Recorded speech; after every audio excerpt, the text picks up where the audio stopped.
सर्वांना जय भीम, नमो बुद्धाय. जय भीम. तर आजच्या आपली गोष्ट आहे एक क्षणही चुकू नये. एक क्षणही चुकू नये म्हणजे एक सेकंड सुद्धा आपल्या जीवनामध्ये आपण चुकू नये, म्हणजे चुका करू नये. कारण आपण काय करतो, नेहमी चुकतच राहतो. आपला हा जो क्षण आहे, वेळ आहे, खूप जास्ती व्हॅल्युएबल आहे. बरोबर आहे. गेलेली वेळ पुन्हा परत येते का? कधीच परत येत नाही. म्हणून एक क्षणही आपण चुकायला नको. तर आजची आपली ही गोष्ट आहे काही आगंतुक भिक्खूंची गोष्ट. काही भिक्खू होते, त्या भिक्खूंची आजची आपली ही गोष्ट आहे. तर धम्मपदामध्ये गाथा क्रमांक 315. नगरं यथा पचन्नन्तं गुंतं संतर्बाहिरं एवं गोपेथ अत्तानं खनो वेमा उपच्चगा खनातीता ही सोचंती निरयं ही संपित्ता. ह्या गाथेचा अर्थ असा आहे, ज्याप्रमाणे एखादा सीमावर्ती नगर आतून बाहेरून रक्षित असतो. जसं सीमेवरती एखादा गाव राहिला, नगर राहिला, शहर राहिला, तर तो सीमेवर राहतो म्हणून आतून पण आणि बाहेरून पण सुरक्षित असतो. का बरं त्याला सुरक्षित ठेवले जाते?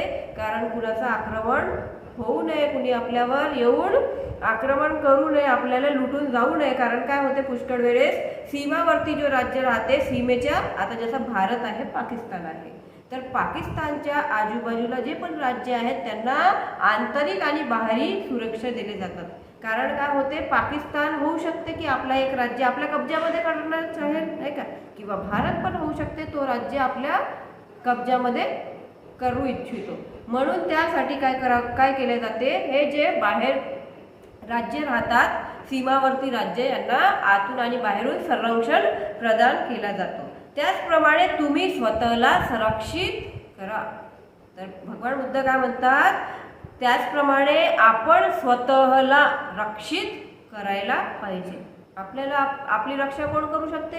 फक्त आपण आणि आपणच. बाकी दुसरे कोणी करू शकते का? नाही. क्षणभरही चुकू नका. कारण हातातून निसटून गेलेल्या क्षण चुकणारे लोक नरकात पडून शोक करतात. कारण आपला क्षण चुकून गेला, संधी मिळते आपल्याला पुण्यकर्म करण्याची, नाही का. आपण जर त्याचा सदुपयोग नाही केला तर आपण नंतर पछतावतो आणि मग नरकामध्ये जाऊन आपण शोक करत राहतो. म्हणून आपल्याजवळ जी संधी येते, जो पण क्षण आहे, त्या क्षणाचा आपण काय करायला पाहिजे, सदुपयोग करायला पाहिजे. जेतवन विहारामध्ये जेव्हा भगवान बुद्ध राहत होते, तेव्हा भगवंतांनी ही गाथा काही आगंतुक भिक्खूंना उद्देशून म्हटलेली आहे.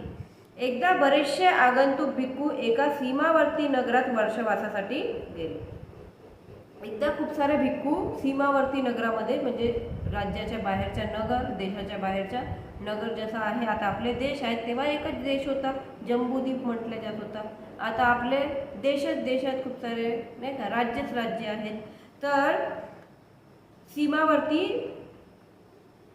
नगरामध्ये ते भिक्खू वर्षवासासाठी गेले. पहिल्या महिन्यात नगरवासियांनी त्यांचा खूप आदर सत्कार केला व भोजनासाठी पुरेसे अन्नदानही त्यांना केले. 3 महिने 4 महिने वर्षवास असतो, तर त्या वर्षवासामध्ये पहिल्या महिन्यामध्ये त्यांनी त्यांचा खूप आदर सत्कार पण केला आणि त्याचबरोबर त्यांना अन्नदानही दिलं. दुसऱ्या महिन्यात मात्र त्या नगरावर अरिष्ट ओढवले. दुसऱ्या महिन्यामध्ये त्या नगरावर काय झाले, अरिष्ट ओढवले, म्हणजे काही संकट आले. त्या नगरावर चोरांनी दरोडा घातला. तो जो नगर होता, त्या नगरामध्ये चोरांनी काय केला, तर कब्जा केला त्या नगरामध्ये व सर्व नगरवासियांना लुटले. आणि त्यांनी सर्व नगरवासियांना काय केलं, मग लुटलं. तेव्हा नगरवासी चोरीचा आपला माल शोधण्यात व शहर रक्षणासाठी रक्षक तट बांधण्यात व्यस्त झाले. आणि मग ते जे चोर होते त्यांनी त्यांचे पूर्ण मटेरियल, माल लुटून टाकलं. आणि मग आता स्वतःचा बचाव करायचा होता त्यांना. थोडंफार तर आपण स्वतःला वाचवण्याचा प्रयत्न करूच. तर त्यांनी स्वतःला वाचवण्यासाठी नाही, तेव्हा नगरवासी चोरीचा आपला माल शोधण्यात व शहर रक्षणासाठी त्यांनी त्यांचा जो चोरी गेलेला माल होता तो शोधण्याचा प्रयत्न केला की आपल्याला भेटेल का, आणि आपल्याला ह्या शहराचे रक्षण कसं करता येणार, त्याच्यासाठी ते तट बांधण्यासाठी तट बांधण्यासाठी व्यस्त झाले, तट बांधायला ते व्यस्त झाले आणि म्हणून ते भिक्खू संघाचा आवश्यक असा मान सन्मान करू शकले नाही आणि ते स्वतःचा बचाव करण्यासाठी आणि तो गावाच्या रक्षणासाठी तट बांधण्यासाठी ते म्हणजे धावपळ करू लागले. तर त्या धावपळीमुळे ते भिक्षू संघाचा काही आदर सत्कार करू शकले नाही व त्या सर्व भिक्खूचा वर्षवास फार कठीण अवस्थेत पार पडला. आणि मग अशा प्रकारे त्या सर्व भिक्खूंचा वर्षावास खूप कठीण अवस्थेमध्ये पार पडला. वर्षावास संपल्यानंतर ते सर्व भिक्खू भगवंताच्या भेटीला श्रावस्तीला गेले. अशा प्रकारे त्यांचा वर्षावास पूर्णपणे संपला आणि वर्षावास संपल्यानंतर ते सर्व भिक्खू भगवंताच्या भेटीला श्रावस्तीला गेले. तेथे पोहोचल्यानंतर भगवंतांना वंदन करून ते एका बाजूला बसले. तिथे पोहोचले आणि त्यांनी भगवंतांना वंदन केलं आणि एका बाजूला बसले. भगवंतांनी त्यांचे कुशलक्षेम जाणून घेण्यासाठी विचारले, भिक्खूंनो आपला वर्षवास कसा पार पडला? आणि नेहमीप्रमाणे भगवान बुद्ध सगळ्या भिक्खूंना वर्षवास संपल्यानंतर विचारायचे की आपला वर्षवास कसा पार पडला. तशाप्रमाणे त्यांना सुद्धा विचारलं. यावर भिक्खू उत्तरले, भगवान वर्षवासाचा पहिला महिना उत्तम रीतीने पार पडला. पहिला महिना तर खूप उत्तम रीतीने पार पडला, मात्र दुसऱ्या महिन्यात त्या शहरावर चोरांनी दरोडा घातला व शहर लुटून नेले.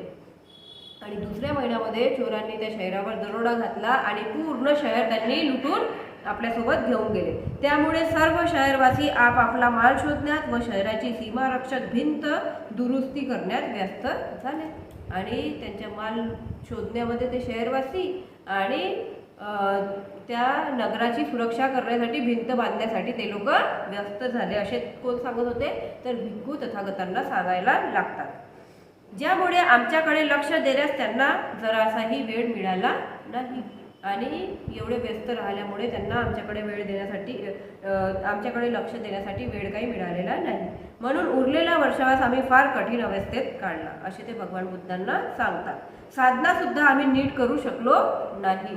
साधना सुद्धा ते लोक नीट काही करू शकले नाही. यावर भगवान म्हणाले, भिक्खूंनो असा विचारच करू नका की सदा सर्वदा तुमचा रहिवास सुखपूर्वक राहील. तर भगवान बुद्ध काय म्हणतात, भिक्खूंनो तुम्ही कधीही असा विचार करू नका की तुम्ही नेहमीसाठी सुखपूर्वकच राहाल. सदा सर्वदा साधनेसाठी अनुकूल परिस्थिती प्राप्त होणे अत्यंत दुर्लभ आहे. साधना करायसाठी जशी आपल्याला शांतता लागते, उत्तम म्हणजे अत्यंत शांतता, खूप पीसफुल वातावरण वगैरे लागते, तर असा तुम्ही विचार करू नका की नेहमी तुम्हाला साधनेसाठी अनुकूल परिस्थिती प्राप्त होणार. हे खूप कठीण आहे. परंतु ह्या प्रसंगावरून शिकण्यासारखी महत्त्वाची गोष्ट ही आहे की कोणत्याही परिस्थितीत आपण आपले रक्षण करायला शिकले पाहिजे.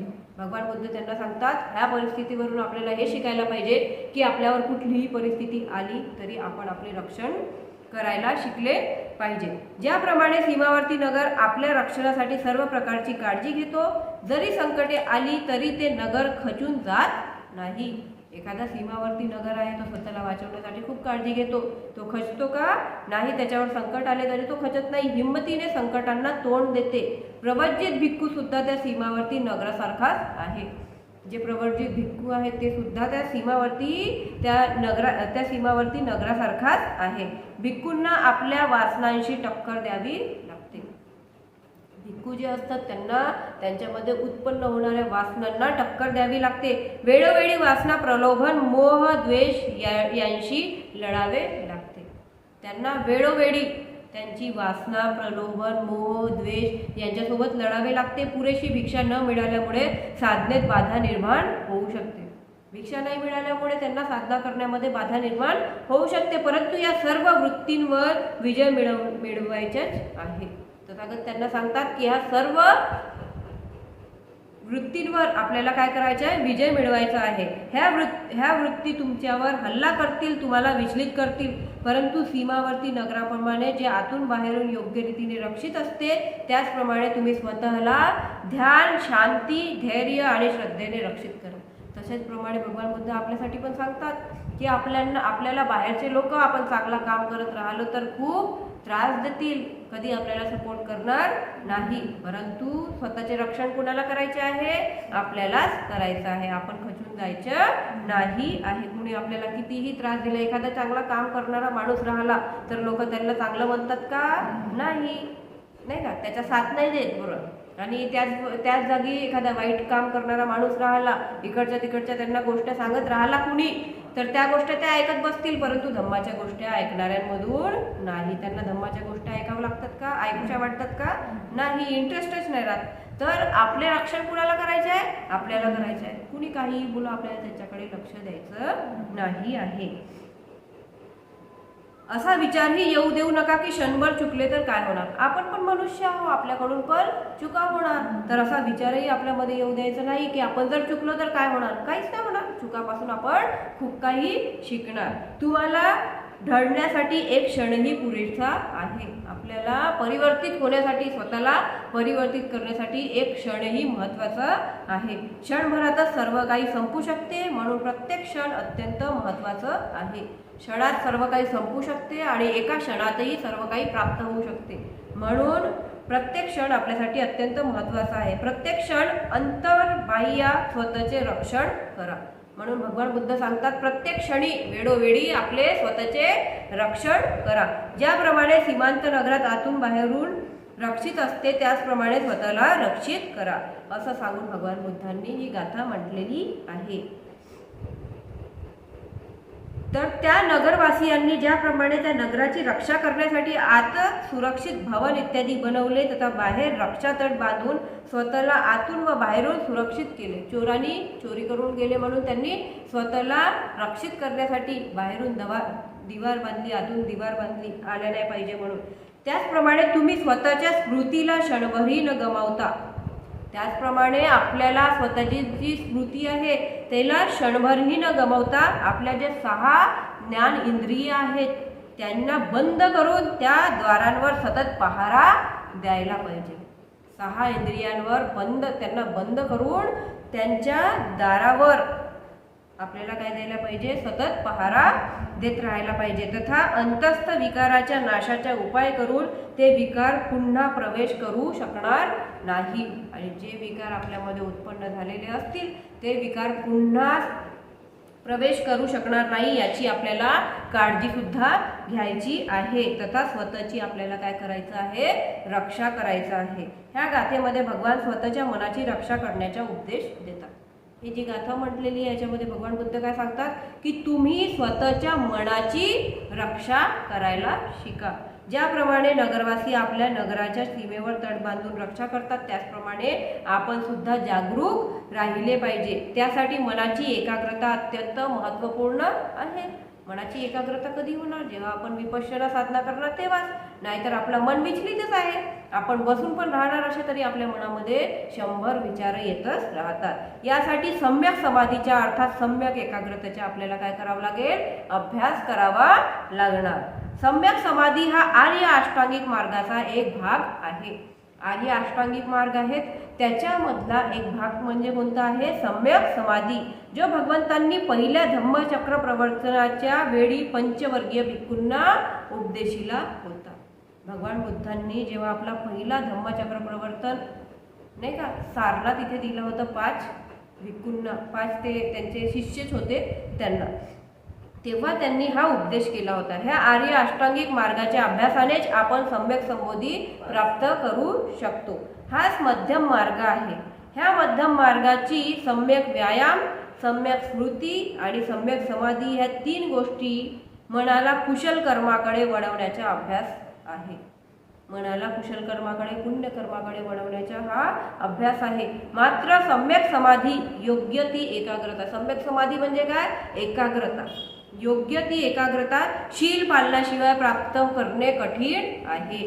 सम्यक समाधी प्राप्त करण्यासाठी काय करावं लागेल, तर आपल्याला सर्वात आधी शीलांचे पालन करावे लागेल. म्हणून काया, वाचा आणि मनाने शीलांचे पालन करणे अत्यंत महत्त्वाचे आहे. त्याच्याशिवाय आपल्याला काहीही प्राप्त होऊ शकत नाही. आर्य अष्टांगिक मार्गातील सम्यक वाचा, सम्यक कर्मांत व सम्यक आजीविका ह्या 3 गोष्टी त्या शीलाच्याच भाग आहेत.